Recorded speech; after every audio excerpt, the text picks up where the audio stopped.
Hello, my friends. Happy Easter and happy Transgender Day of Visibility. And it's quite appropriate, really, that that should be today because I'm going to do a talking head talking about my vaginoplasty experience. I had vaginoplasty on the 21st of March 2024. And this is the story of my experience from immediately leading up to the hospital visit through to coming away at the end of the visit. And we're going to start at Tuesday, T-2 days. I had to get a prescription for my lubrication. Prescriptions are fulfilled for free on the NHS in Wales. The medical centre were a little late in providing this prescription to me. This request normally takes 2 working days, but it had been 3 days at this point. But now I had the prescription. I managed to intercept it going by post to my usual pharmacist just by luck. I took the prescription to 2 pharmacies who did not have any of the lubricant in stock. Time was getting on this day, and in both cases the pharmacists said they would have it ready for tomorrow afternoon. I was leaving tomorrow morning though, essentially. No matter, my wife could collect it for me before I returned from London. Wednesday, T-1 day, the day before the operation and the spring equinox of 2024. I spent the morning making final preparations. I had to shave the surgical area. I had inquired beforehand how good this shave had to be because it is an area that I am not used to shaving. It was not necessary to be perfect, I was told, so don't worry too much. So I shaved the area to a moderate standard. I shortened hairs around my scrotum rather than shaving these. I nicked myself in a couple of areas. After a shower, I'll just turn the gain down a bit. Sorry about that. Right. After a shower and final packing was completed at 1 o'clock, I travelled from Cardiff to Parkside Hospital at Wimbledon, which is part of the Nuffield Health Group. I took mainly trains to get there, partly so that I would be familiar with the route upon my return, and also to locate the lifts should I need to use them. Lifts existed at Cardiff Central. Paddington Main Line is a terminus and does not need lifts to access the trains. The District Line on the London Underground, the Tube, is not fully accessible westbound from Paddington, but it is eastbound. It would be normal to take the tube train to Putney Bridge and transfer to the 93 bus in London which goes direct to Parkside Hospital. But that is not an accessible station, and I proceeded to Wimbledon, where I alighted and located the lifts. Note that I was not concerned with level boarding. I was sure I would not be going home in a wheelchair. I could have taken the 93 bus from Wimbledon, but as this was my last day in full health for a while and it was sunny, I decided to walk from Wimbledon to Parkside Hospital, a distance of about 1.5 miles. Quite a hill to climb at first, then the route levelled out. I arrived at the hospital at 17:04, well before my 1800 hours check-in time.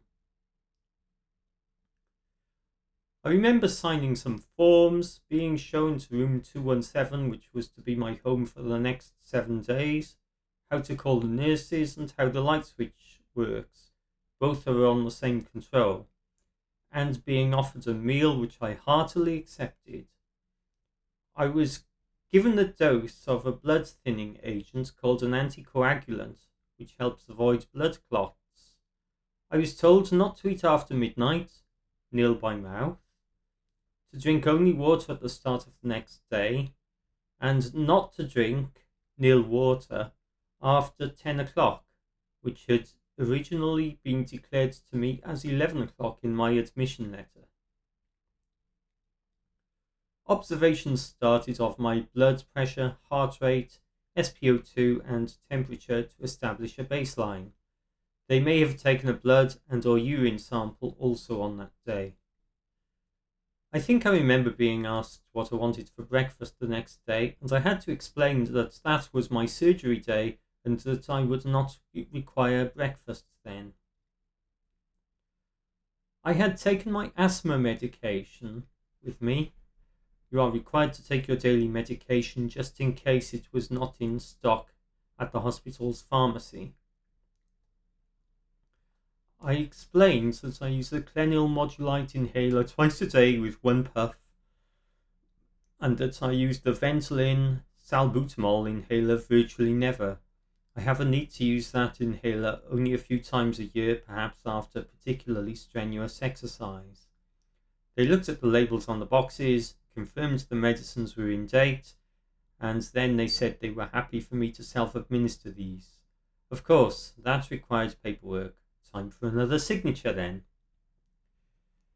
They want you to have a shower on the evening before surgery so that you are clean and ready for the next day. I couldn't figure out how to divert the flow of water to the shower head, so I chose instead to have a nice relaxing bath. I didn't have a bath at home, so this was a rare opportunity for me that I was very glad to have. I sorted out the Wi-Fi connection on my laptop and my phone. Thursday, T0 days before the operation. Excited and scared, said one of the nurses. The exact words that I used before going on this adventure to talk about the way I felt about this. I suspect everybody feels that way who is going for this particular surgery. I was given an enema around 0600 hours, the purpose of which is of course to empty my bowels. Instructions were to hold it in until I really felt that I needed to go, and then go. It works within a couple of minutes. It was uncomfortable, but not painful. I was now told to be nil water at 0900.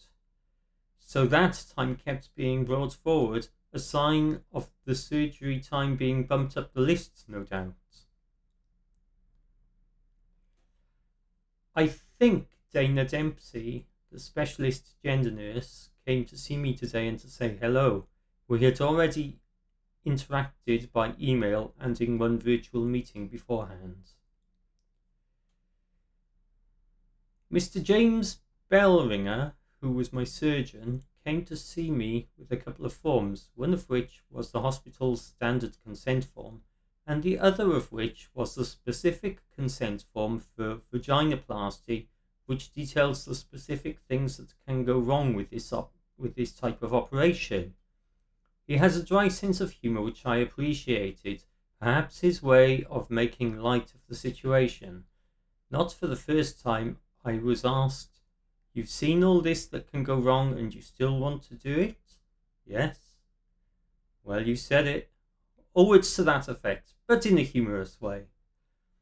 I had been pre-warned by him that although I could ask questions at this point, there would not be a lot of time when the surgery list starts, and taking too much time would perhaps lead to a decision being made that I was not ready for surgery, inasmuch as understanding all of the potential issues, and in that case I would be sent home. These were talked about in depth on a previous call. Whilst these documents are hardly 80-page EULAs for Apple software and the like, I didn't spend time reading them. I was already familiar with the vaginoplasty surgery consent form anyway, which had been provided to me when the surgery was first offered to me in November 2023, when I first met Mr. Bellringer for the consultation that led to this operation. And the other one was the hospital's standard permission form that they use for all operations. So I provided a scribble on each of them. The anaesthetist came to see me next. He explained that my experience would be that I would feel a cold liquid passing up my left arm, and by the time it reached my shoulder, I would be asleep. I would wake up in the recovery room. The next part of the conversation went very matter of fact. What are my medicines? When did I come off hormones? Since I have asthma, we had to discuss how well controlled that is. It happens to be extremely well controlled in my case. I remember being asked a question that I didn't fully understand, which asked when I last took some medicine to control something, and I told him that this was Prostap, and he asked me, "What's that?" And I said it's used to block the testosterone. Then he told me he meant other than hormones. So there was nothing that applied there. I told him that I have a low rest heart rate. Why? He said. I don't know why, but it's something that has never been a problem for me, and I have seen a GP about. He checked my ECG from previous records taken during my pre-surgery visit and commented, "You do have a low heart rate, don't you?" He outlined the very slight risks involved in anesthesia and said that anaphylactic shock was a possibility, and added that if you're going to have that, then a hospital is the best place to have it. He told me that my blood type was O rhesus positive. I said I already knew this from giving blood. He pointed to his left arm and said that he had given blood that day. An important part of this conversation was that he normally administers an epidural for pain management, that there is a slight additional risk from this, and that I could decide not to have that if I so chose. I thought quickly and decided that in my case I was prepared to accept the epidural for lower pain levels. I was told that my back would likely be sore from the operation given the position I would have to be put in, and that I may also expect a sore throat. He also explained that for pain management after the operation I would have access to a PCA button, a patient-controlled analgesic. This glowed red, and I was told that if this was pressed, it would deliver a shot of morphine into my system. It would not be possible to spam the button to receive multiple doses in a short time apparently, as it is time controlled, but it was still capable of delivering 12 shots in an hour, which represents a large dose of morphine. This had also been explained to me before this point. Another form, another scribble. Someone introduced a student who I assume is learning to provide vaginoplasty operations in the future and asked if she could observe the operation. I would not see her as she would be in the operating theatre. I was happy with that and gave permission. I was given 2 gowns to wear, the first of which was backless, and I was told not to tie the straps around the back, and the second of which was more like a dressing gown that did go around the back. I was measured for and given thigh-length TED stockings, which I used to reduce the risk of embolism, and told how to put them on.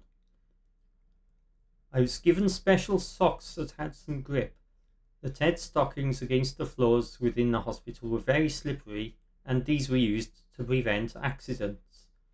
Finally, I was given a special pair of knickers from Victoria's Secret latest range, as the nurse jokingly proclaimed, basically like trunks with elastic cotton material, with gaps in them, and even less fashionable than granny knickers.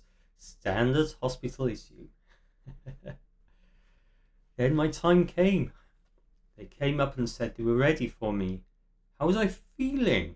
I had a sense of purpose. After all, part of me has yearned for something like this for as far back as I could remember, even before I knew transgender people even existed. I was a very analytical person, and I realised that this operation was considered necessary by current medical practice. I wouldn't even be here without two psychologists signing off that this was a need of mine. It would certainly take away the nagging thoughts in my head about having it done. It would mean that I wouldn't have to wear men's underwear anymore. I never made any serious effort at tucking. Those of you who know what that is, it's a way to help you fit into women's underwear, but it's not particularly healthy. I would fit the clothes I wanted to wear properly.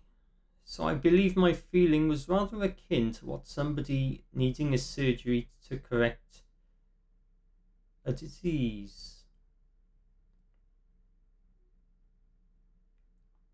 How calm people are obviously varies a great deal, and more on this later, but I was completely calm. I locked my valuables away. The 15-inch laptop I had taken with me would not fit in the safe, but it would just about fit in the bedside locker. I left my handbag, my phone, and the key to my locker in the safe and left the room.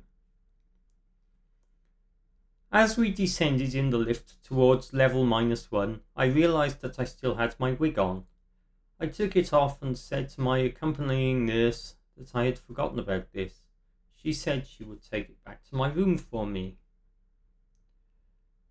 I was taken to the anaesthetic room. I imagine that they adapt their patter here to the needs of the patient. Are they frightened at this point? If people are frightened, their body language, speech, and observations would show that. In my case, I was completely at ease at this point, just as if it was a day at work. One of the first things they said to me was that I could wear my headpiece if I wanted, so I put my wig back on. That was nice of them. They ran through final checklist questions, asking my name, date of birth, what the operation was, and stuff like that. They also asked me various run-of-the-mill questions. Where had I travelled from? We just put this mask on you a second, it only contains oxygen. What type of work did I do? The mask comes off. It was on very briefly. Let's check your blood pressure and pulse. Can you just make a fist with your left hand, please, and keep making it? Yes, that's good. Sharp scratch. And I could suddenly feel the cold running up my left arm. That was it. I went from being completely awake to asleep mid-conversation. It seems as if there was no transition period between being completely awake and completely asleep. They didn't ask me to count backwards from 10. They didn't ask me to think about the best place that I could imagine or anything like that. Very matter of fact in my case. After the surgery, so I woke up. I can't remember what I said straight away, but it was like coming to from a very short dream. Robin, you're in recovery, I heard. I looked at a clock which said it was around 3:20. One of my first actions was to put my hand down there, to feel my genital area and to recognise that the penis was gone. This already made me happy.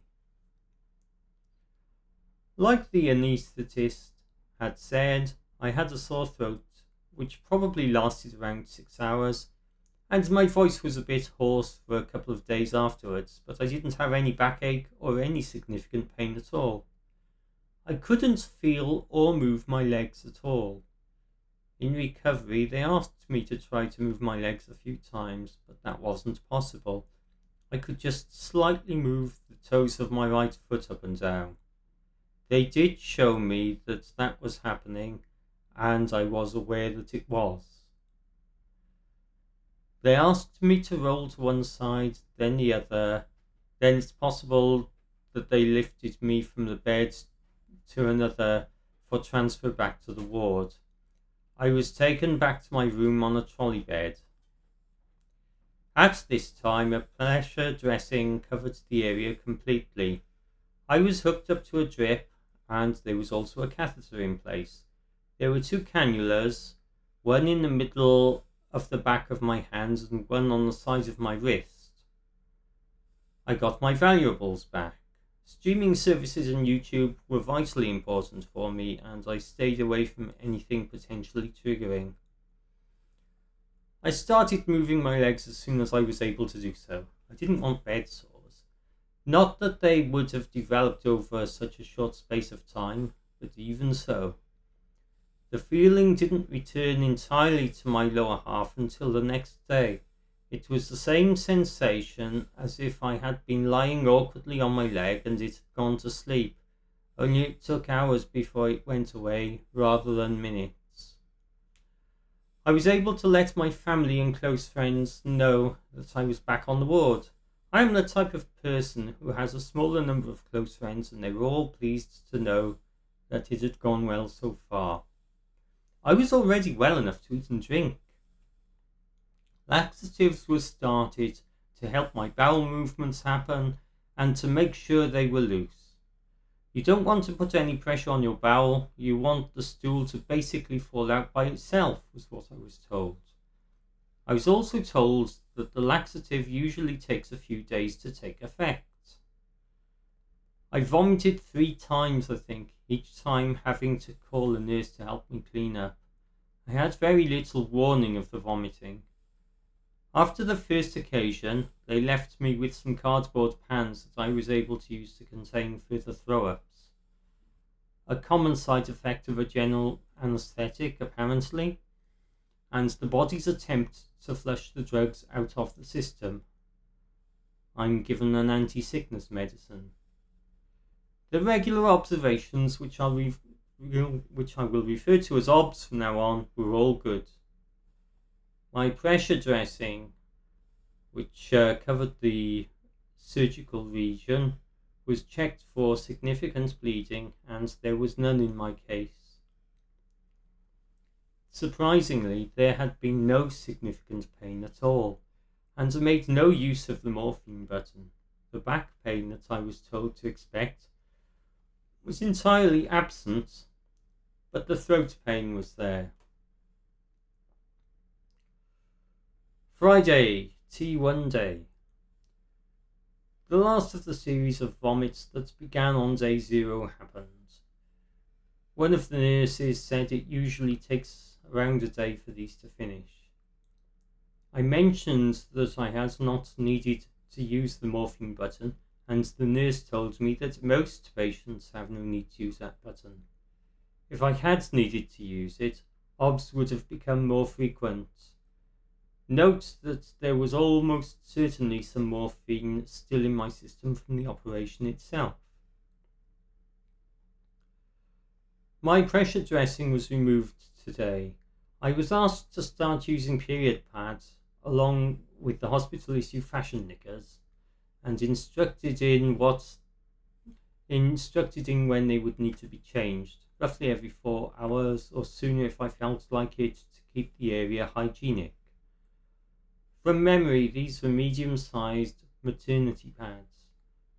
Every time I looked at one of the pads, I saw that it was bloody and needed changing, but the bleeding was never excessive. I surprised myself by being mobile on this day. I had not expected that. I had to carry a catheter around, but I completed several circuits of the ward's hall. I remember noticing that whilst it was not hard to cross my legs before the operation, it was even easier now. Medication-wise, I remember being on ibuprofen and paracetamol, a solid and a liquid laxative, and there was also a very sweet tablet whose purpose was to protect my stomach lining from all the other medicines. I think the liquid laxative was 20 milliliters, plus a daily shot of anticoagulants that would not need to be continued when I got home. The laxatives that I had started on yesterday already took effect. I opened my bowel twice that day. The first time I did so, I was relieved, as it was necessary to pass at least one bowel movement before pack removal day. One more box ticked. The thigh-length Ted stockings that I was wearing were replaced with knee-length ones today, still as fashionable as ever. There was still no significant pain, on the 0 to 10 scale, where 10 is the worst pain you've ever experienced. What I felt was occasionally a 1 or a 2, nothing like the pain I felt when I folded my left foot up against my left shin after a fall, and certainly nothing like the pain of laser hair removal, which I've been informed is actually heat, but whatever, it is still painful. I think they removed the hand cannula today. The wrist cannula would be removed after the vaginal pack was removed. Saturday, day 2. I think the feeling had been restored in most places at this point. Of course, it would not return in my genital area for several months. Mr. Bellringer saw me in the morning today, took a very brief look at the area and quipped, "Have you had surgery?" There was a little bruising and the area was slightly swollen, with the right side more swollen than the left, but it must have already looked pretty good at that time. No sickness on this day, and I continued my regular walking through the corridors. On occasion I would forget the catheter, and it would promptly remind me by falling over whenever I tried to go somewhere. They told me that I needed to drink a lot to get the water coming out of the catheter to be the right colour. There was some blood in it, which was expected after the operation, but it had to be cleared from my bladder. Sitting was uncomfortable, probably because of the vaginal pack that was inside me. I had packed a blow-up donut cushion, and with that I was able to sit down relatively comfortably. The only other way I could be comfortable sitting was to put my weight slightly on one side of my pelvis. I had the only visitor I would have during my stay on this day, a close friend of mine who lives in London. I sat down and spoke to her for 3 hours. I remember I was showing her a video that I had made on the day before I left for hospital and commented I had a penis back in those days, which I thought was funny. Close to the end of this day, I was feeling a build-up of bladder pressure, and I noticed that my catheter was not filling up. At this time, the colour of my urine was pretty much normal. I reported to the nurse that this was the case, and she said it would probably need flushing. She came back with a 100 ml syringe containing 20 ml of sterile water, and she said it would need to be pumped in and that I might feel that. She pumped it in, then pulled the syringe out to 100 ml. This started the flow of urine again. A lot came out along with a huge relief. Apparently, it was a blood clot in my urine that was preventing the flow from happening. When they had told me to drink a lot, I think I had consumed 2 pitchers of water, and I would estimate that a single pitcher contains 2 litres of water. The catheter bag is marked up to 2 litres of fluid, and it was usually more than a litre full from overnight sleeping over the coming days. I opened my bowel twice during this day. The liquid laxative was reduced to 10 ml and reduced in frequency. Apparently, a greater number of girls on the wards than usual had been able to start bowel motions. It is usual for the medicine to take a while to work, and I felt good when I had my first bowel motion because it is essential that that occurs before the pack removal that happens on day 5. I've already said that, I think. I felt surprisingly good, still no pain of any significance. Sunday, which was day 3. One annoying thing that happened on that day was that my laptop would no longer access the internet through the Wi-Fi. I asked one of the nurses about it, and they said that many people were having problems with it. The system was fairly new and had been in place for about a month. I think the system wanted me to access a page to sign on to the system and be permitted to access the internet again, but the computer wasn't letting me access that page. Since the Wi-Fi was working on my phone though, the nurse suggested that I set up a hotspot on my phone. I'm so glad she did. I didn't know that my phone was capable of using Wi-Fi and running a Wi-Fi hotspot at the same time, essentially acting as a kind of Wi-Fi repeater. It also made my connection more resilient. If the Wi-Fi dropped on my phone, it would switch to mobile data until it recovered the Wi-Fi signal. I saw this happen during some of the video calls I made, and it works well. More walking around the ward corridors. If you had a plan view of the ward corridors, it would look like a mirrored number 4 on a 7-segment display.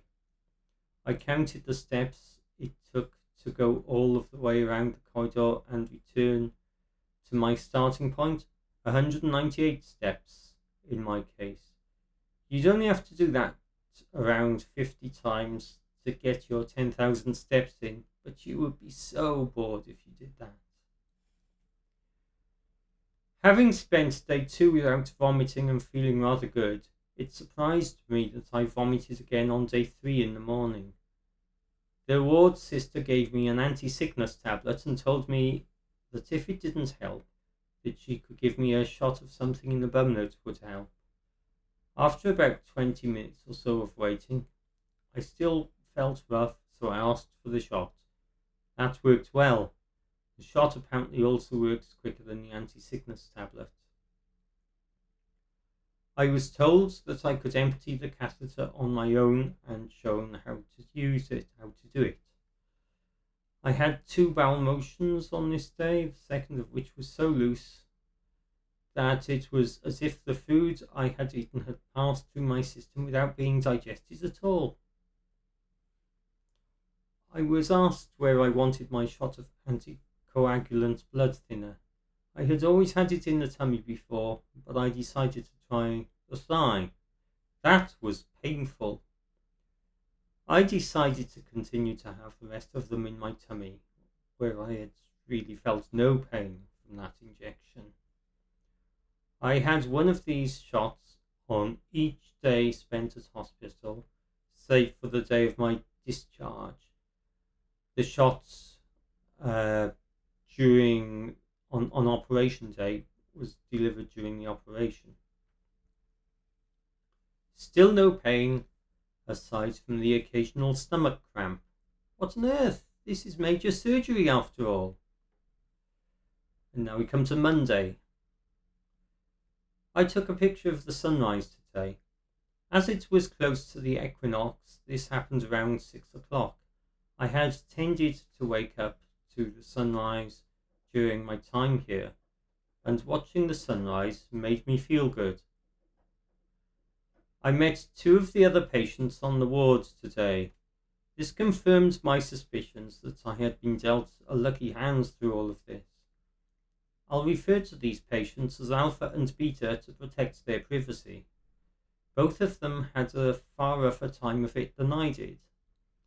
Alpha had to keep her compression pack on for 3 days rather than 1 day due to significant bleeding, and she had not been able to go to the toilet. She had been in really significant pain through this over the past 2 days, in tears, and the nurses would not administer more painkillers. At this point, one is already on the maximum dose of ibuprofen and paracetamol. Beta had sciatica and also had not managed to kick the habit of smoking, going outside occasionally to have a sneaky smoke. You're meant to have stopped weeks before surgery and not to restart until some weeks afterwards, as it can negatively affect the outcomes, but I was not going to be judgmental.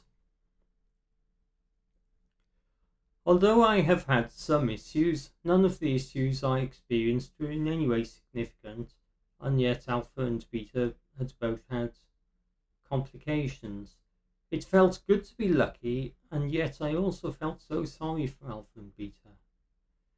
It almost felt like I was boasting when I talked of my lack of pain. I had discovered how to feel bad about feeling good. I decided not to start talking about my healthy, alcohol-free, active lifestyle and the fact that I was not overweight. I had decided well over a year ago that I would aim to be as fit as reasonably possible for this operation, which is when I had given up alcohol and I lost about 7 kilograms of weight after that. Dana came and quickly checked the work.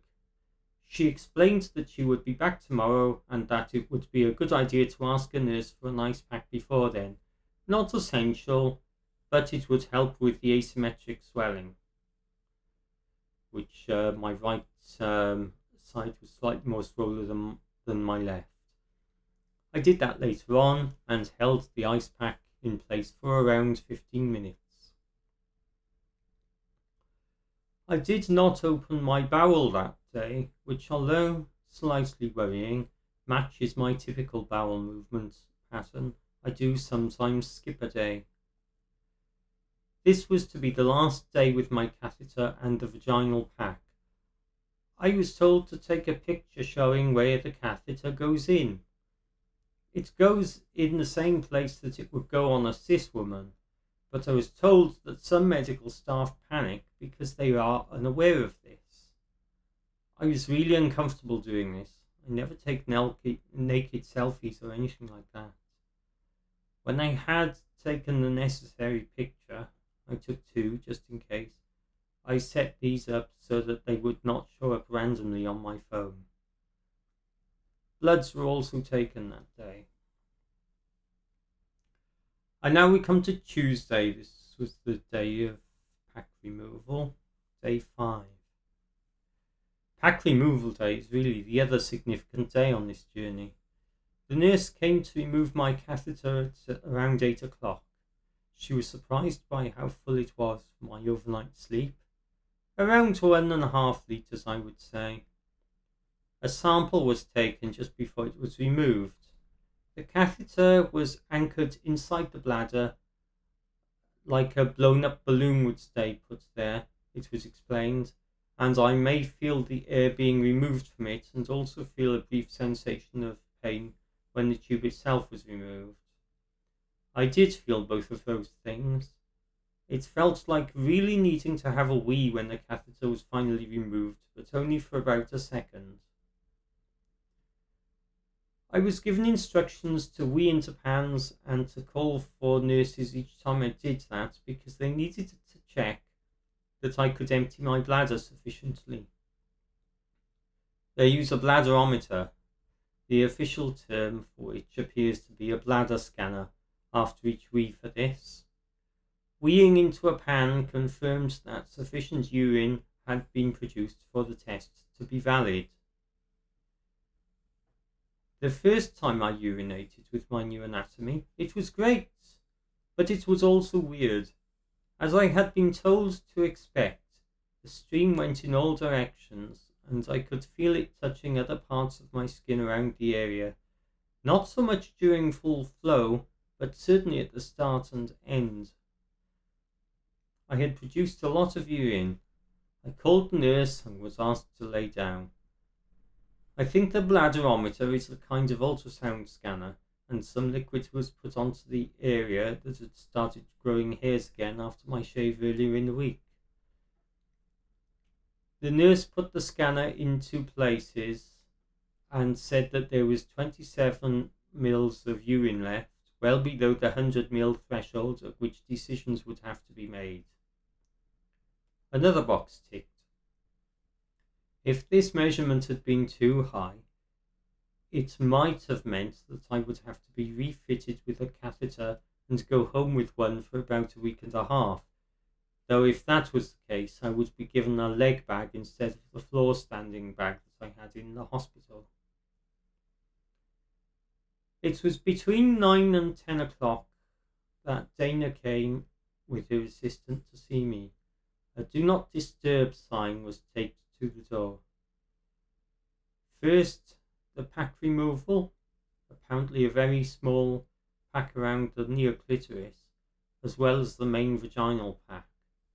The nurse explained that it might be necessary to dampen the vaginal pack to take it out, and that was the case for me. The sensation of the pack being removed was not pleasant, but it was over in around 20 seconds. I've heard talk of lots of material being pulled out of other people's vaginas. That certainly was not my experience. It was more like a cork being removed from a wine bottle. Then, with the assistance of the mirror that I had taken with me, I received a lesson in my new anatomy. The locations of the labia majora, labia minora, clitoris, urethra, and vagina were indicated. The nurse explained to me that my pelvic floor muscles are located higher up than on cis women. With my permission, she inserted a finger into my vagina and asked me to use these muscles to close my vaginal opening. I did so.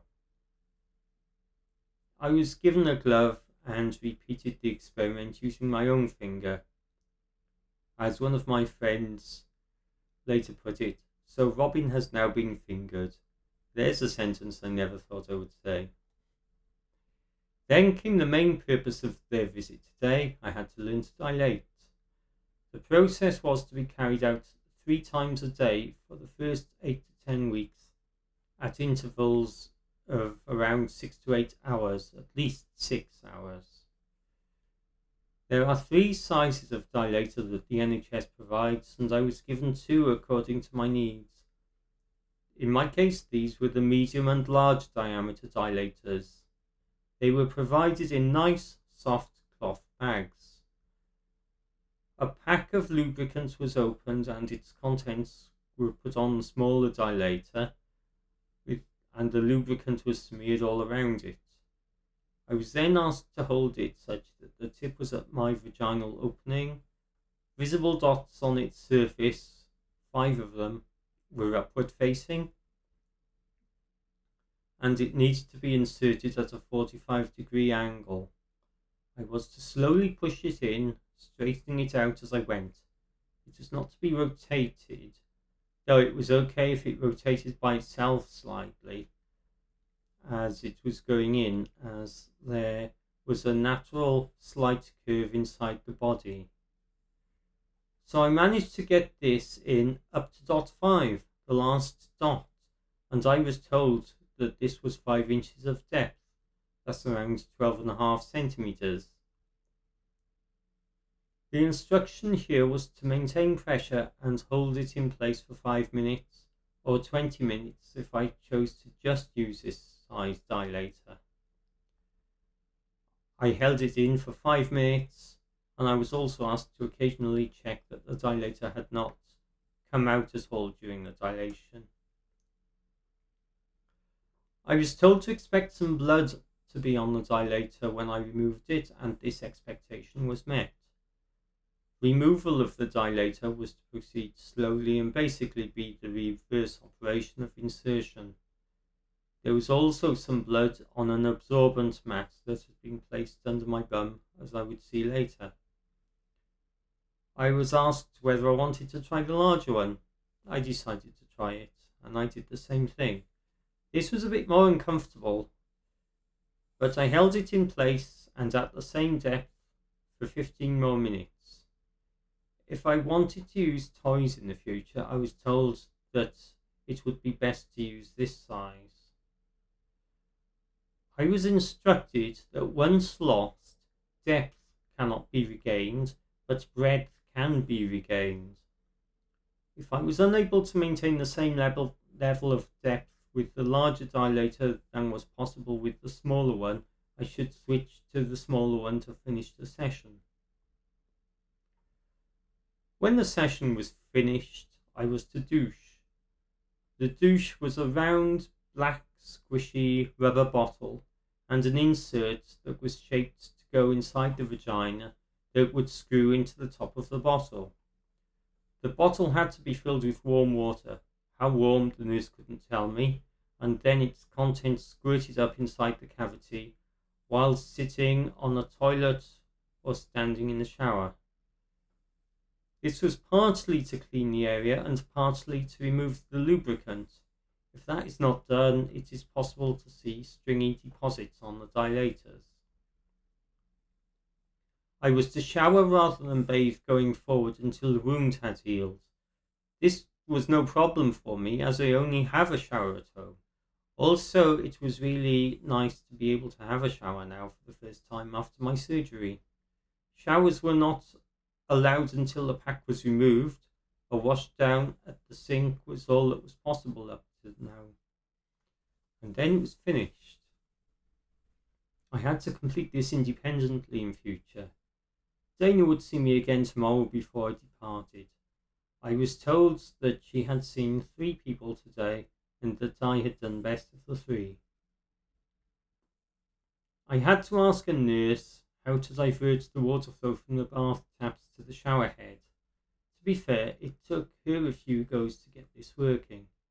You either have to pull out or push in something where the shower hose connects to the bath taps, and you have to do it while there is a significant flow of water already present. So, douching. Squirting the water into my vagina was okay. A little gross, but okay. Releasing the bottle after squirting with the pokey thing still in my vagina felt awful. It seemed to suck my vaginal walls in around it. I since learned to keep the bottle squashed by my hand until withdrawn. Now I could sit down in complete comfort without needing to use the donut cushion. I will hazard a guess that this does not happen in all cases because I had been advised by Dana that a donut cushion might be useful when sitting down at home after the operation. It was time for another wee. I did that and called the nurse. It's really rather gross peeing into cardboard pans, but it only needs to be done 3 times.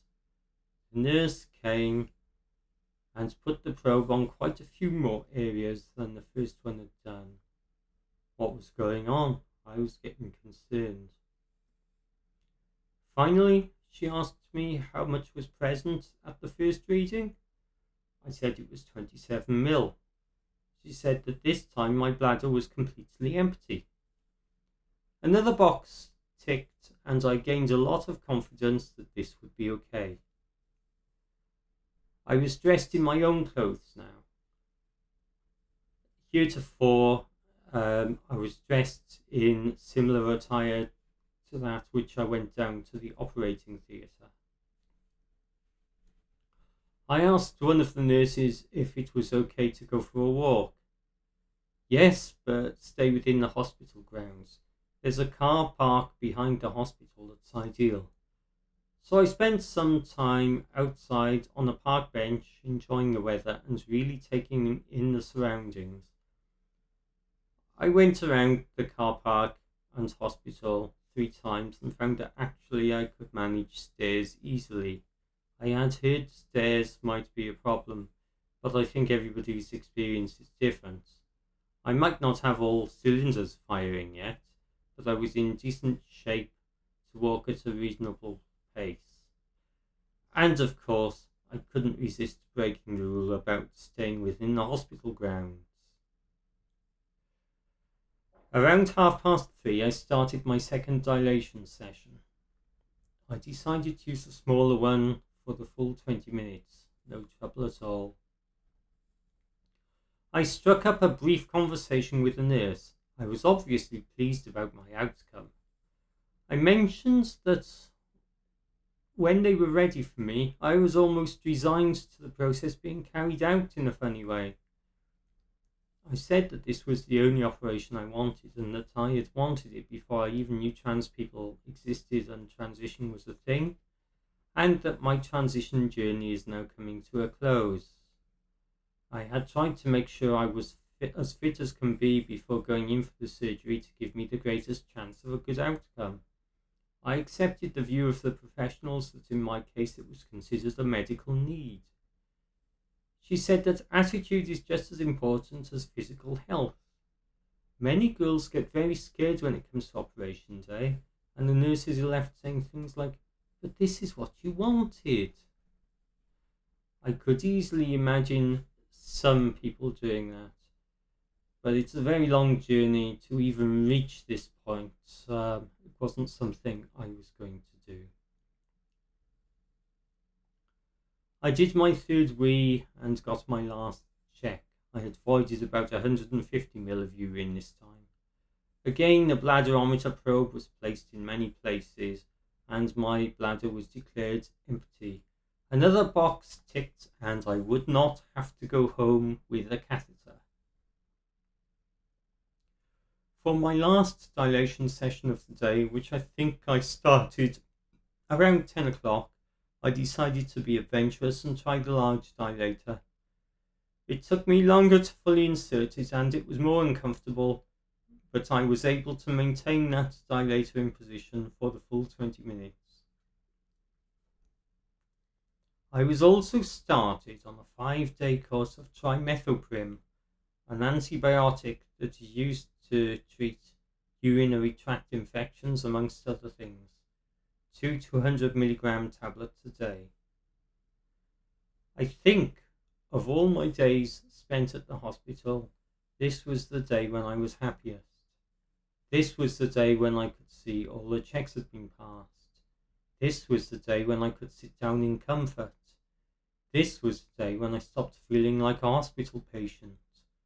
The frightening possibilities of complications shown in the literature provided to me had not happened, although of course there are still possibilities, but with lower probabilities now. This was the day that marked the turning point of the end of my transition. Assuming that I continue to heal well, I have no other surgeries planned or desired.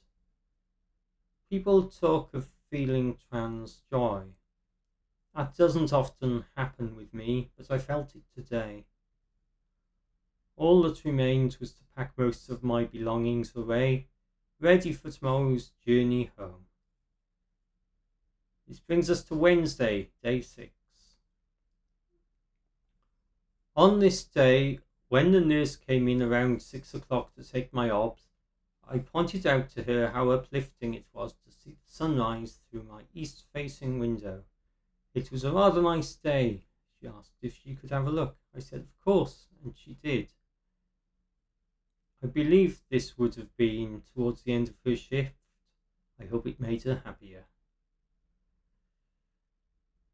My observations had mostly been normal. There was only one that showed a high blood pressure reading, and I think that was after I had been particularly active. I dilated for the final time at the hospital, this time using the smaller dilator again. All good, I thought, but just as I got up, I felt a wave of sickness, and seconds later I vomited again. I thought this vomiting was all over by now. It was in the least inconvenient because I still had to douche and I wanted to shower and finish packing before breakfast was served.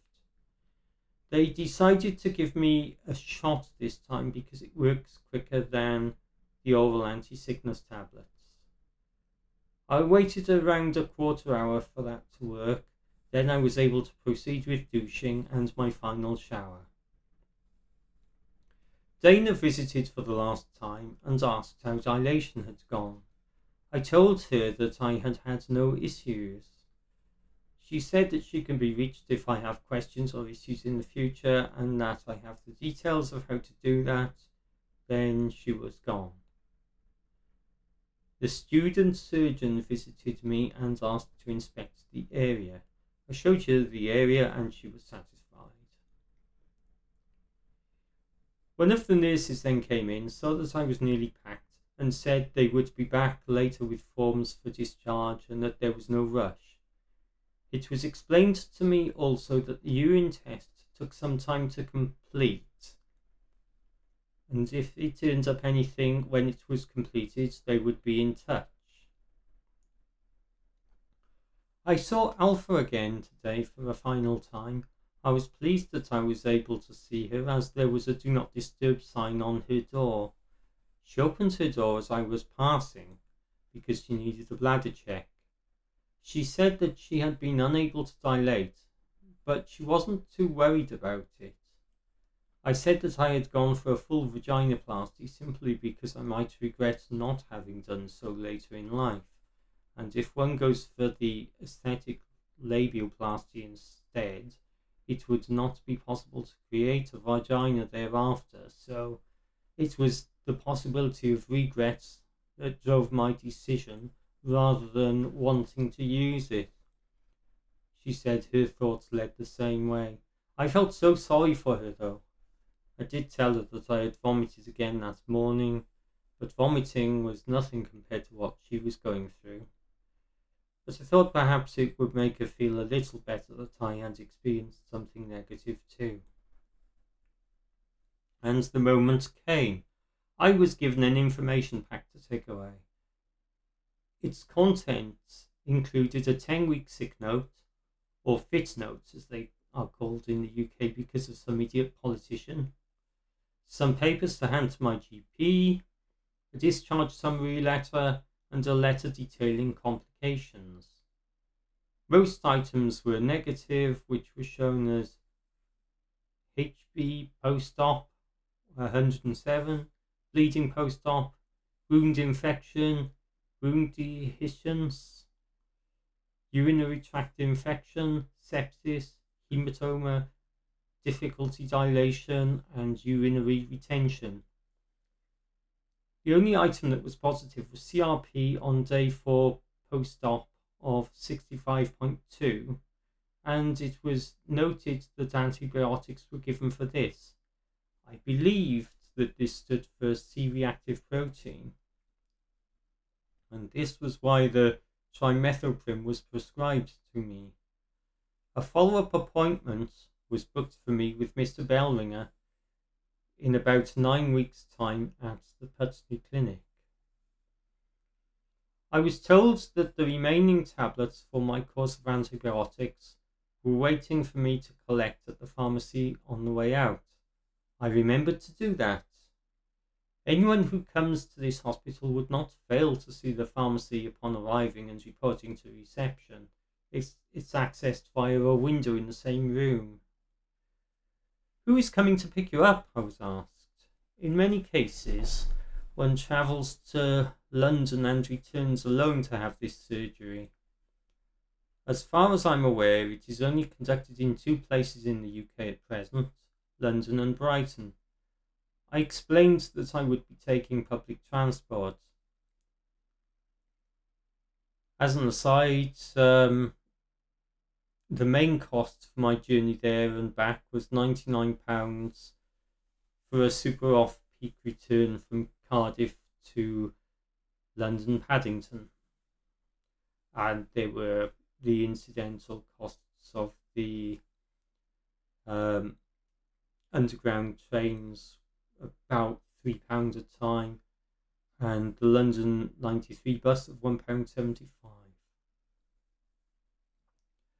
I left the hospital around 10:15 and waited on the northbound side of the road for the 93 bus to Putney Bridge. This was not my original plan. I should probably say Putney Bridge. I think that's how Londoners would pronounce it.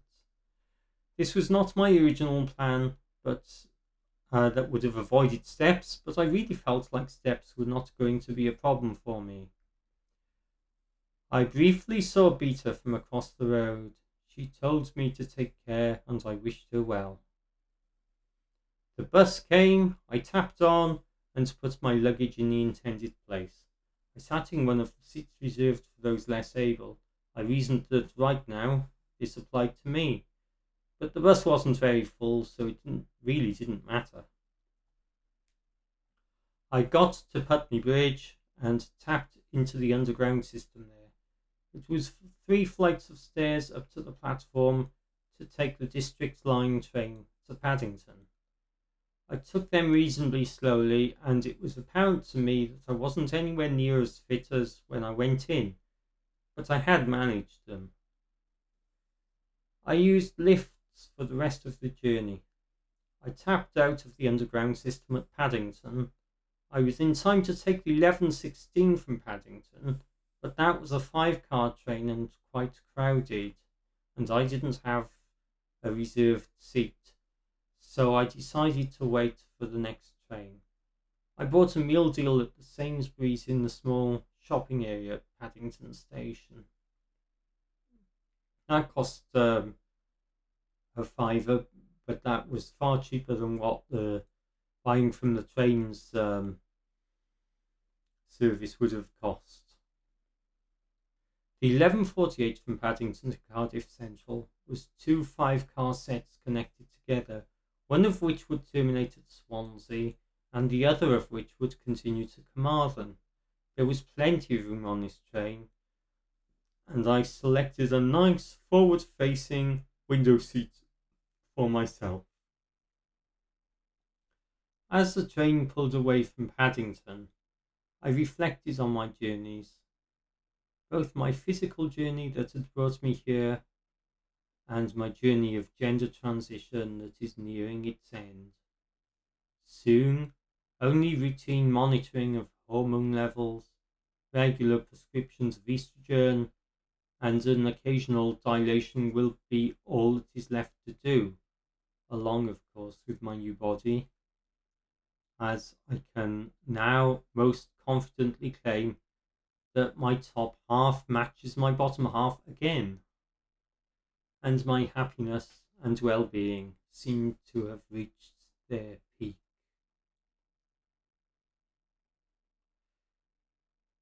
So that's the end of the story. I'm going to offer some advice now. If you've watched this far into the video, it occurs to me that you might be on the waiting list yourself for this, and as curious as I was about what to expect. In particular, you might be wondering what to take with you. I'm an engineer, and in engineering one often hopes for the best and prepares for the worst. I brought with me some winged period pads, and I would say it's essential to bring some period pads, but you don't need a huge stock of these, and this is an area where I went overboard. The hospital supply pads during your stay while you are wearing the gowns. I think I went through 30 pads from the hospital, so you only need enough to see you through days 5 and 6, including your return journey. I took disposable incontinence knickers with me, and they went unused. The hospital also supply these if needed, so I wouldn't take those if I was doing it a second time. I went up with a medium-sized handbag and an airline-style travel wheelie luggage bag. There's really no need to go with anything bigger than that. Probably around 4 pairs of knickers should be enough, as these are needed for days -1, 0, 5 and 6. The hospital knickers are worn on days 0, 1, 2, 3 and 4.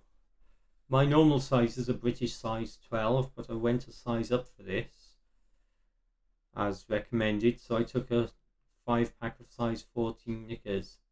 Make sure these are cotton. I took 2 choices of clothes for my return journey, a jumper dress and a t-shirt and fairly loose trousers. My preference was to wear the dress while returning, but the day was too warm. A lighter weight dress would have been better. I just imagined that if I had had a bad tummy, it is often more comfortable to wear something that doesn't hold itself up at my waist, but I had no issues with my loose-fitting trousers. I took 1 set of pyjamas, and I did make use of those. The hospital gowns are alright, but when the catheter is gone, you're going to want to start wearing your own clothes again. I think I got it right when it came to toiletries. I took a simple shower gel, a roll-on travel-sized deodorant, my shaver, and of course my toothbrush and toothpaste with me. I used all of these and I didn't feel the need for anything else. They supply some soap and shower bath gel. I'd advise you to walk frequently after the operation. It helps to loosen the bowel and it reduces the risk of blood clots. Drink a lot if you can. Try and drink at least 1 pitcher of water a day, along with the cups of tea, coffee or fruit juice that are usually provided with your meals. For me this was easy, as I'm used to drinking lots of water, as I do a lot of singing. They will provide ice in your pitcher if you prefer your water cold. Have your return journey planned. You don't necessarily need the tickets in advance, but if you know how you are going to return, that's one less thing to worry about during your stay. Bring a pair of earbuds with you. You can get these for around £15 to £20. You need not take expensive earbuds, which I would not recommend, as if anything's going to go missing, it would likely be expensive earbuds. I found it makes the train journeys more pleasant because I was able to listen to audiobooks and podcasts. You could equally listen to music. And perhaps something that can handle light gaming would be good if you are into that. The laptop I brought wasn't really capable of this, but I wouldn't just bring a games console. Stay away from the news for a few days until you've at least had the operation. You don't want to read the latest insults, plans politicians have to restrict our freedoms and all that sort of stuff on the run-up to this operation. The more you can minimise stress, the better. When you get back, you have to decide on a schedule. That can be a bit loose, but there is a bit of a constraint satisfaction problem going on. You need to take ibuprofen with meals. You can restart your hormone treatment. Perhaps, like me, you're on estrogen gel and you have to wait an hour after application before you can shower. You need to leave it 4 hours between each dose of paracetamol. You need to settle on a dilation schedule that works for you and meets the minimum 6 hours constraint. You may need to use ice packs if you have significant swelling that needs to be controlled. I didn't need to do that, but I bought them just in case. I found it helpful to use Google Sheets to keep a log of the medicines I took and the time I took them, along with my dilation schedule. You are, of course, going to need period pads. My wife gave me some always medium flow pads with wings that seem to be adequate for daytime use. She also gave me some always pads intended for use at night, and these were not a lot of use at all. Last night I tried a basic daytime pad overnight which worked better. It was all that I could pick up from Sainsbury's as they were out of the night pads. Today I have bought some maternity pads from Boots that seem very similar to what was supplied by the hospital, so I have higher hopes for these. You may find you won't need a huge stock of these.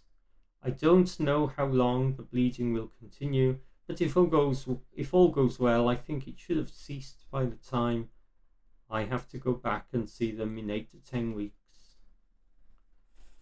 I don't think there is any legal reason not to drive as long as you feel well enough.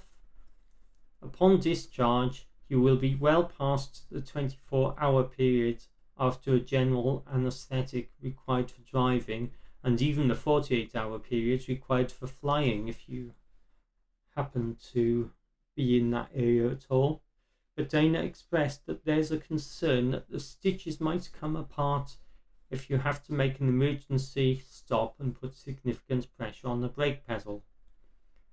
I intend to wait until I'm at least partly healed before I drive again. However, I believe that if I had to drive somewhere right now, I could do it without having any problem. Finally, it's time to give some thanks. If any of the staff at Parkside Hospital ever see this, I want to thank you, all of you. The care you provided me with was excellent, and I really appreciate your dedication, your expertise, and your kindness. Your work is so important, and you make the lives of a minority so much better. Also, I must give thanks to the NHS Gender Dysphoria National Referral Support Service, the Welsh Gender Service, and the local medical centre with which I am registered for always supporting me on my journey. Thank you for helping me to transition and to be me.